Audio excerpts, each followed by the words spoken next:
My first major hit on this channel was ranting about the Proud Family reboot episode titled The End of Innocence. I've made a lot of videos since then, but I wanted to revisit this episode just to properly see how it falls apart. This episode opens with the Princess Party tradition, a tradition which appeared out of nowhere, but hey, I'll let that slide, this is an episodic series after all. This is where we get our first issue in the Proud Family Dumb and Dumber. As a whole, this series seems to be far more concerned about cramming plot points and random nonsense together than anything else. You see this when they try to tackle autism in the episode BB. The thesis of the episode BB never focuses on the title character itself. BB, the actual autistic character, is not the focus of an episode about autism, except for a few scenes. The episode BB instead wanted to focus on Penny being turned into a glorified babysitter all the time and her parents not considering her feelings, and playing references to IPs that Disney owns, and Oscar Proud's business going down under. The same problem of let's reference IPs exists here. So Noah Barker of this in-universe's version of Stranger Things is going to high school, specifically Penny's high school. And everyone wants to be the girl that he asked out to the dance. I have a few issues with this. First off, Penny and Dijonay already had boyfriends. They literally appeared in this episode. And they are the butt of jokes about how they're willing to play second banana to a celebrity. Everyone seems to throw themselves at Noah Barker's feet, though only one who doesn't is Zoey. As a premise, this is nice. Everyone threw themselves at Noah, yet he seems to go out of his way to pick the girl who didn't throw herself at him. As a setup, this works if this episode had a completely different thesis. Celebrities are humans and probably don't want relationships with people who faint at the sight of them. Him pointing out Zoey, the only girl who didn't throw herself at him over everyone else, could be used to characterize wanting a sense of normalcy over wanting a fangirl. However, that is not the moral of the episode. The moral of this episode is that Noah is only into white girls, and everyone says this is bad. The Proud Family has another issue. Well, besides trying to cluelessly preach about issues. That issue is Maya. You see, when you want a character to demonstrate a specific flaw for your episode, you tend to either play up that flaw or just make it up for the episode. This is called compressed vice. An example of this would be the SpongeBob episode Procrastination. If you wanted to write an episode about SpongeBob procrastinating on something, then you make SpongeBob procrastinate badly in that episode, even though he is normally a workaholic sponge who is dead loyal to the Krusty Krab. However, that vice tends to float away or not be played up as much. In the Proud Family, the characters' vices are still written as if they were the focus of the episode, aka driven up to 11, yet by no means is it called out by any character. Maya's clueless activism being her character flaw was in her debut episode, but in every other episode, her clueless activism is played completely straight. There's no irony, no sense of, hey, you're wrong. It is played up as if she is the voice of the episode itself. And the framing of it all does not help. What happens next is that the girls get outraged at Noah Barker only dating white girls. And here's where the issue of Maya comes in. She says she heard this from her cousin that he only dates white girls. The celebrity Noah Barker, not Maya's cousin. Oh dear. Penny basically says my thoughts right here. Maya took a rumor she heard from her cousin and drew that conclusion. That conclusion could easily be full of crap. However, later in this episode, Maya's cousin would be vindicated because the rumor turned out to be true. The girls then uninvite Zoey, with Penny not actually saying anything. I actually don't hate this conflict, it has a good setup. Penny's prick posse has her conflict with Zoey for dating a boy who only dates white girls. Penny is making the sane argument of saying that taking a rumor as gospel is stupid, and it's clear that she's trying to be neutral, but neutral in a situation where there's clearly wrongdoing is not good, it's just taking the side of the wrongdoers. In a more competently written episode, this could be a nice moral about not pushing away people who are in a toxic relationship, because you really shouldn't be harming your friends if you suspect them in being in a toxic relationship.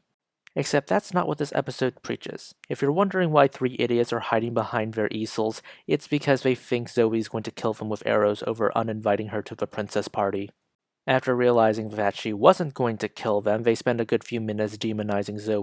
LaCienega goes as far to say as the only reason why anyone would date Zoey is that they were a racist, because only a racist could love Zoey because she is not pretty. Okay, their exact words were closer to, has any other boy asked you to a dance, which implies the same thing. Meanwhile, Penny is called out by Zoey for basically sitting on the sidelines trying to remain neutral in a conflict that is stupid. This episode goes to great lengths to say that Zoey is wrong or misguided. The issue is that she is neither wrong nor misguided at all. Let's wrap up what actually happened. We get a nice shoehorn moral about sisters before misters, and then we get a moral drop at the dance, and that preferring someone based off of their skin tone is wrong. I wish that they could actually show and not tell us this, because all this has been doing is showing and not telling. Zoey dumps Noah because he admitted that he only dates white girls. This all happens off screen, mind you. The girls, except Maya, apologize for their behavior. Zoey even apologizes for not heeding their warning and not getting it. I can't even. Maya gives a half-hearted moral about how girls need to stick together. And Zoey finds this lovely dork Myron to be her love anyways. Oh dear, I'm glad this episode is over. The End of Innocence is not an episode to be taken lightly. It should instead be tossed into an incinerator with great force. I barely know where to begin with this crap. I might as well begin with the person with the least impact on the storyline. He asks Zoey out, and after getting dumped, he picks up another white girl. And yeah, it was the same fainting white girl from the beginning of the episode. Let's fix Mr. Barker for a moment while also producing something of substance. Let's actually write the moral in scenario 1. Noah is a new student, so who he chooses to take to the Valentine's Day dance is already going to be based off of not pre-established relationships, but off of whatever image he produces. If you're going to write a character who is wrong for being racist, how about you actually show that character being racist? Have his desire for dating white girls and only white girls come from a place of actual prejudice. It gives us a distinction between healthy mixed race couples and unhealthy ones. Have his desire to date white girls come from stereotypes, either demonizing stereotypes of other races or some kind of exotification, I'm not sure if that's a word or not, of white people. I think we can all agree that relationships built solely on stereotypes, especially exotification and demonization, tend to be ones built on sand, not stone. Scenario 2 is different. Throw out the moral about colorism and actually give Noah a personality. You know, that scene where he chooses Zoey. After rejecting lines of people who were more than happy to date him, he ultimately chooses a girl who was eating cafeteria food in a disgusting manner. Now, this is an interesting point of characterization. Fangirls dating their idols could easily make for an unhealthy relationship, as all the power dynamic is skewed towards the idol. As the fangirl chains her emotional well-being to the idol, she is not prepared for the problems a relationship will entail. The idol puts up an image of perfection for marketability, but the real idol could simply be far more flawed or just simply detached from empirical reality. Perhaps it could be even more tragic. A normal girl, or any girl who is a more casual fan in general, could be a relationship that works a bit better.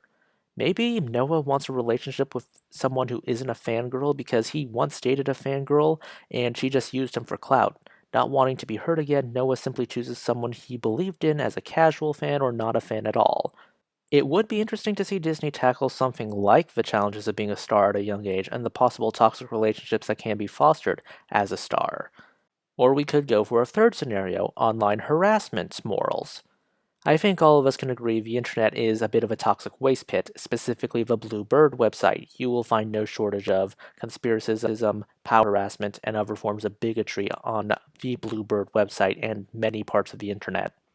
Noah is a celebrity. Noah takes interest in Zoey. A nutty fangirl gets jealous and says if she can't have him, then nobody can. However, she needs the guise of being moral in order to get people to rally behind her. So Maya hears a rumor that Noah only dates white girls. These idiots begin their harassment campaign by saying, oh, he must be racist. At the end of the episode, they don't get their behavior vindicated for bullying and harassing Zoey. have Zoey say that Noah legitimately isn't like that, and that rumor was started as a smear campaign. If you haven't noticed, I like this scenario the best. Everyone simply being jealous and channeling that jealousy into outright hatred is something that happens plenty of time in real life, and not just on the internet. With the advent of social media, starting social media firestorms and harassment campaigns can be quite easy. Plus, it fixes this episode's problem of everyone being right and wrong, when in reality everyone was wrong and just bullied Zoey for no good reason.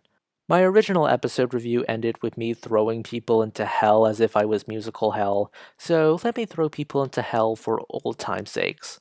Maya, her punishment for absolutely refusing to apologize for her actions in this episode is sentenced to eternity fighting the YouTube copyright bot.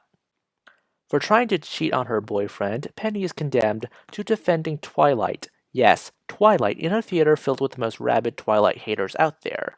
She also has to do this while on fire.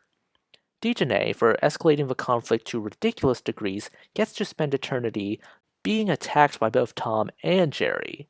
Michael, for misunderstanding how Native Americans work and generally also partaking in the harassment and ostracization of Zoey. Michael is condemned to being called up by a video essay dedicated to condemning people who pretend to be Native Americans in order to bolster their credentials and make money off the general public. This leads to multiple lawsuits. LaCienega, for being as toxic of a person as she can be, gets to spend eternity as Petrunt's dancing doofus. Those are my thoughts on the matter. Please consider liking, subscribing, tipping the channel on Ko-fi. This is Cyril signing off.